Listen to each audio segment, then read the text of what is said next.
Soccer situation.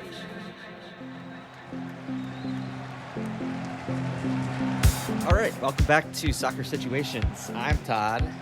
Alex. Yeah, Alex is there, and we just watched a pretty decent game of football.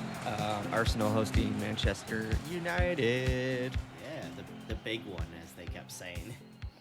Yeah, they really harkened back to Fergie and Wenger a lot. Yeah. They really were like, we got to rebuild this. Yeah, they're trying to rebuild the rivalry big time. And you could say it is back a little bit. I mean, the teams are much better than they were. Get closer. Oh, I don't know why I'm miming it. I can edit that out. Can you pull? You can't pull it any closer, can you? I can. Yeah. If it's awkwardly close, you can move it back. I forgot I could control that volume there. Oh no, that's fine. Okay. Yeah, Alex, how are you feeling? Yeah. It was a pretty good match. I think. Don't try and be cool about it. Yeah. It was a pretty good match. It was a pretty good match. No, I thought Arsenal dominated it. The score was a little flattering for United. Yeah, I mean, they had Rashford's goal was great. It was a great hit from outside the box. Rashford definitely seems like he's back as a player. Yeah, he's good now. It's weird. Yeah, it's like he went through that tough spell, and then he came out the other side, and now he's back. It even looks like he's kind of gained weight. Like, he looks kind of strong. Yeah, he looks like. You could tell he's a confident player now too. He was their most dangerous player by far that entire time. Yeah, no doubt. He gave me some worries when Tomiyasu came on. I don't think he was ready for the game, like up to the speed of the game yet. And Rashford took it at him like a couple of times right away. Right. Definitely scared me a bit. But overall, I thought Arsenal were pretty dominant. Could have been more lethal with their chances. But what a way to win it. Saka have a beauty strike by Saka, and then Nketiah just doing his job, tapping in a couple of goals from just inside the box. He's always been known as a poacher. I think he's added, like, the biggest thing is he's added a lot to his game. I think that's why he's like in the first team now. He was able to add like new dimensions to his game, but he's still like a goal poacher at heart. Right on. Great performance. Odegaard was having a lot of fun today too. Talk about the goals you conceded. Yeah, I mean, Ramsdale, the second goal we conceded was definitely a Ramsdale error. I don't know if he didn't give him a shout or if what happened there, but he shouldn't have come for he didn't even need to come for the ball. He had three of his own players in front of him, and he dove over two of them. Instead of trying to punch it, he just tried to catch it and fumbled it. Yeah. And Martinez just headed it straight into an empty net. Yeah, as we said in the moment, it was really he did a bit of a Pickford. Yeah. He had a bit of a Pickford moment a couple of times. I think it was probably because I was making fun of Pickford and saying that Ramsdale's way better than him. Yeah. And it kind of turned on me a little bit a couple of times. Ramsdale did some awkward stuff in that game. He had some awkward moments. Yeah. But overall, a pretty deserved victory, even though it looked for like huge stretches like you weren't going to get it, which is strange to say. I guess that sounds kind of contradictive. Yeah, the first half was interesting because it was, Rashford scored that goal kind of out of nothing, but it was a good strike, good goal, and then Arsenal answered back pretty quickly, and then it seemed like after that the game just kind of turned real scrappy, and like all the way till halftime it was just kind of a sloppy game. Neither team was able to really get on top, or everyone was missing passes in the final third, so. Yeah, it was kind of a boring end of the first half, but the second half was picked up with a little more momentum. Yeah, it was a fun match overall. Yeah, I really, really enjoyed it. I have a history of kind of getting upset with Arsenal for never taking points off of United. It was a great day. Yeah, it was. Earlier today, we watched Manchester City and Wolves, which on paper looks like a really routine 3-0 win for City. It really wasn't that. It wasn't easy for them. Wolves were pretty solid. they just handed Erling Haaland 3 goals on a plate, essentially. Yeah, they absolutely that was the easiest hat trick you could ever score. Yeah, a hat trick of tap-ins, 1,000%. No disrespect. That's just, I mean, he would say he loved it. Yeah. One quote from him I loved was when people were saying he's not getting enough touches in a game. He's just scoring goals. He says his dream is to have a game where he gets 5 touches and scores 5 goals. I love that. As he should. Yeah. I mean, that's his role in the team. Yeah. What do you expect him to do? That was kind of the game he had today. Yeah, it was. It was. Yeah. He wasn't in the game outside of that. Mhm. Outside of those 3 moments. City weren't super convincing, but Wolves are a goddamn mess. Yeah, that was a nightmare, especially up front. Mm-hmm. Their midfield seems decent. They're a little sloppy at the back as well. They're just so toothless. Yeah. 22 goals in all competitions so far this season. Yep. Their top scorer has 5 goals total. Yeah, that's gross. Yeah, it's not good. They got to get something. Maybe they can buy somebody this month, but it's always hard to find somebody right now for that. Yeah. We also watched Liverpool-Chelsea this weekend. Yes, And it was exactly the dull affair everyone expected it to be. Yeah, yeah. We don't even really need to talk yeah, about it, to be honest. It seemed like both teams showed exactly why they're where they're at in the table. Yeah, exactly so. A couple of notable things I'll say. Mudryk, Chelsea's flashy new signing, that if you listen to last episode of Soccer Situations, you know they gazumped Arsenal for this guy. And first impression, he took 2 terrible touches that could have been that could have led to great chances. Yep. But he also did some of the nicest dribbling we've seen this season so far. Almost scored a wonder goal. Yeah. Right away. Almost immediately. Yeah. Yeah, so, he looked tidy. Yeah, we'll see if his first touch was just nerves in his first game, or he had a couple sloppy touches, but we'll see. It'll be interesting to see what happens with him. He looks dangerous. Yeah.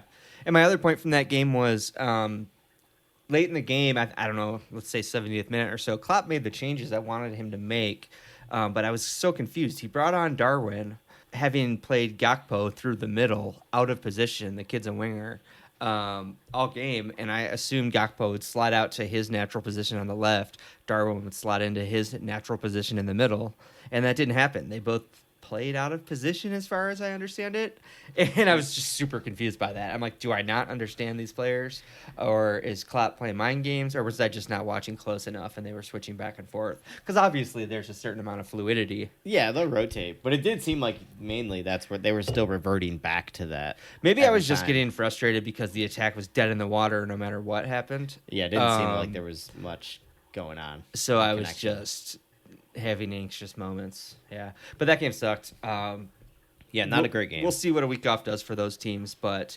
they are right where they belong, smack in the middle of the table at the moment. Did you want to talk about Brighton and Leicester? Yeah, let's talk about Brighton and Leicester now. It was I was like 2 teams. I mean, Brighton have proven to be a solid team, especially a good attacking team. And it was an exciting match. It looked like that was kind of chaotic. You know, I think it could have been a higher scoring game even. There's a lot of chances and a lot of sloppy play in the final third. Beautiful goal by Mitoma. Just a nice classic curler into the top corner, cutting in from the left side, curling it into the top corner. That goal was incredible. Yeah, both of Brighton's goals were amazing. Mitoma's goal, and then Evan Ferguson, who I'll admit I have no idea who he even is. He's a big lump of a forward.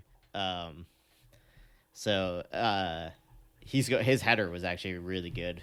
His equalizing header in the 88th minute was a great header.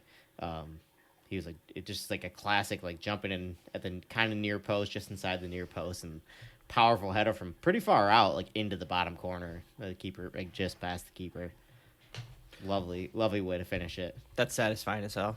Yeah, looked like it was a fun game. It was a fun game to watch. Yeah, that's about it for the football of this weekend. To be perfectly honest, there were a lot of fucking like deadly boring games this weekend. Yeah, the football wasn't great this weekend. It was nice that we ended with Arsenal United. This episode of Soccer Situations is brought to you by Littlefoot Coffee. I mean, what can I say about Littlefoot Coffee?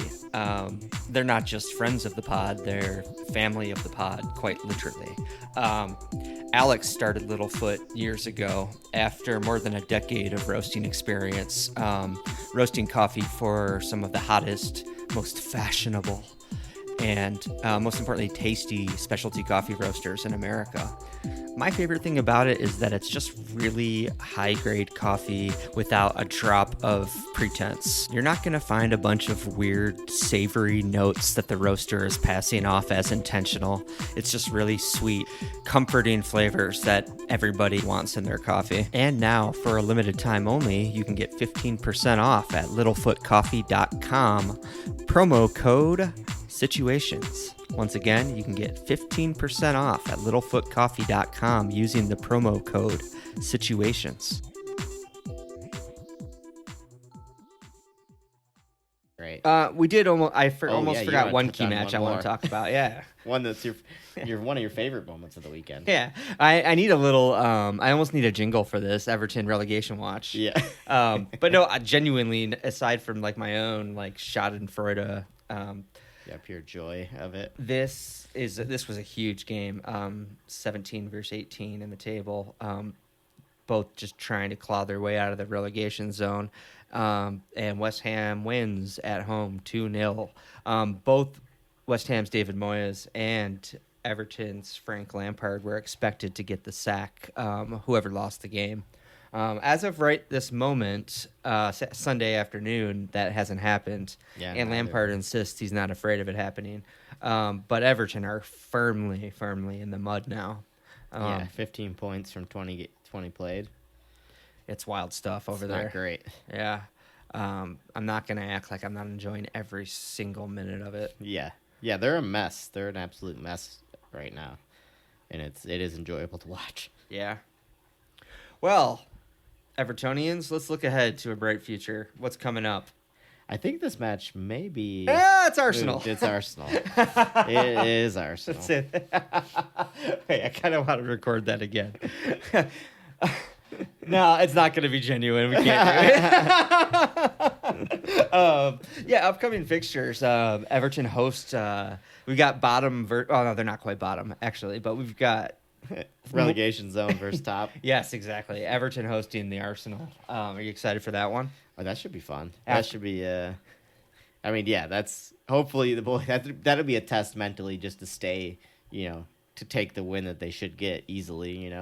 I hope this game After a big literally win. looks like the beach scene from Top Gun Maverick. Like y'all, the boys just out there having fun, dude. Oh yeah. You know what I'm saying? Lots of flicks. Yeah, just scoring. Like you lose track Free of the scoring. score. You just Yep. Everyone gets a chance. just go out there and enjoy the day. Yep.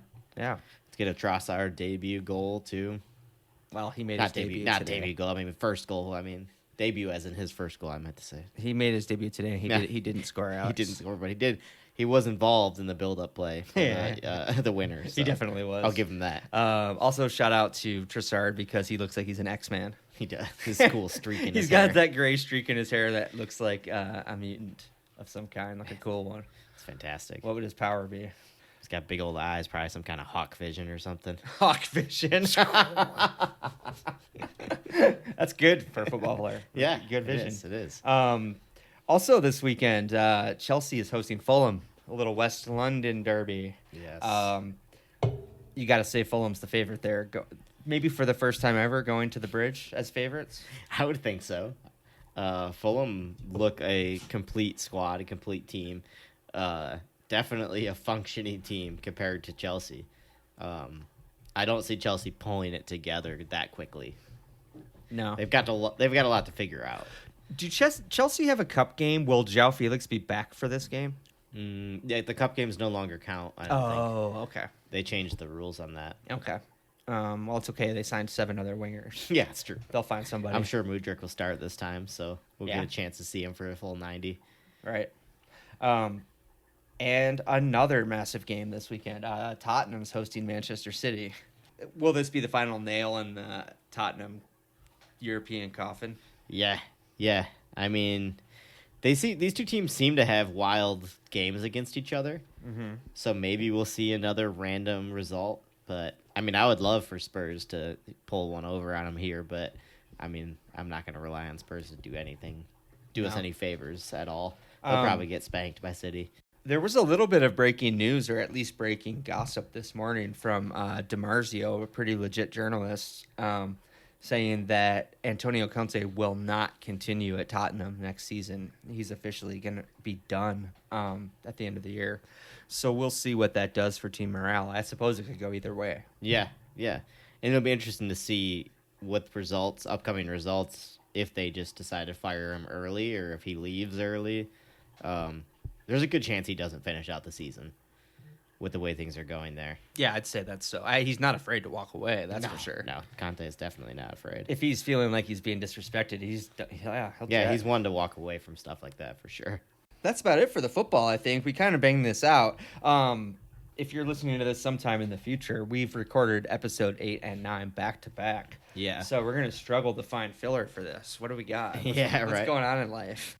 Oh, yeah, we did did you post that beer, the coffee beer, the Littlefoot coffee beer? No, talk about that. I tried to take a picture of the beer I was drinking during the game today. Yeah, so Littlefoot, as some of you know, the coffee roasting company that I own, did a collaboration with a local brewery for a couple of coffee beers, and it was released this weekend. And we went over there and did some sampling of coffee and met some beer nerds. Talked beer with them for a while, even though I don't know anything about beer.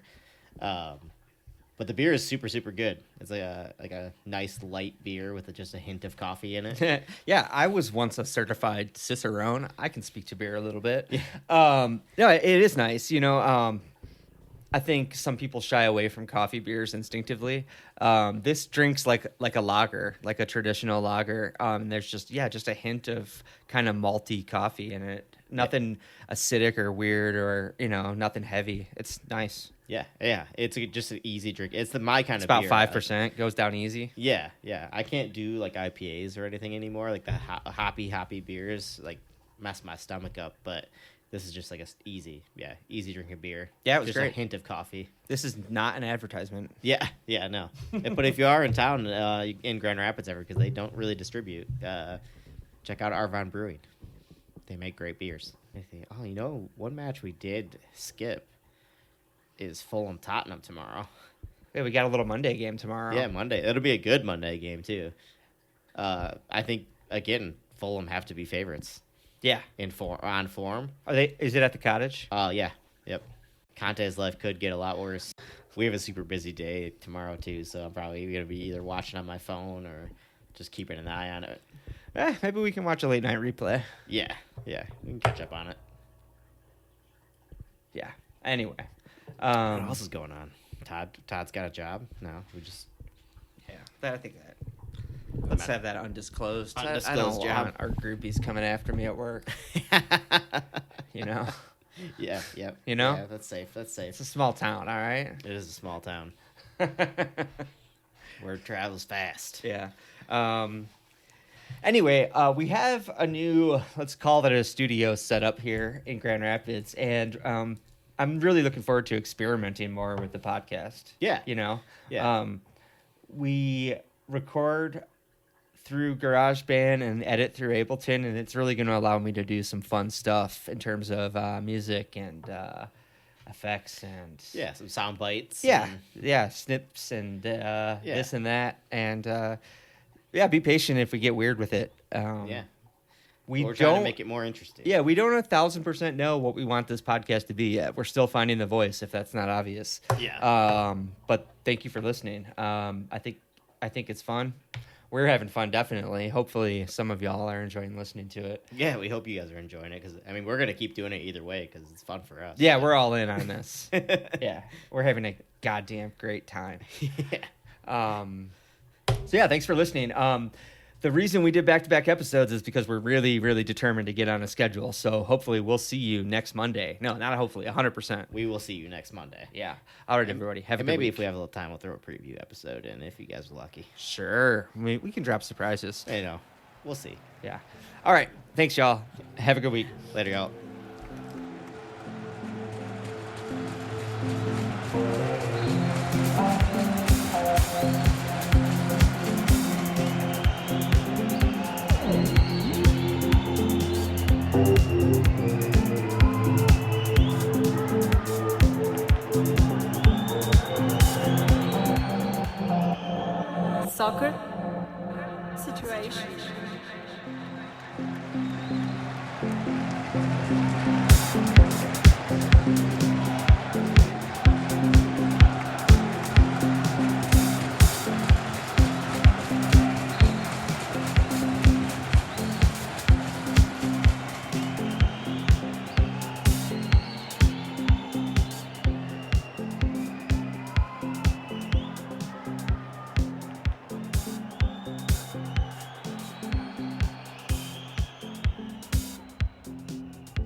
Soccer situation.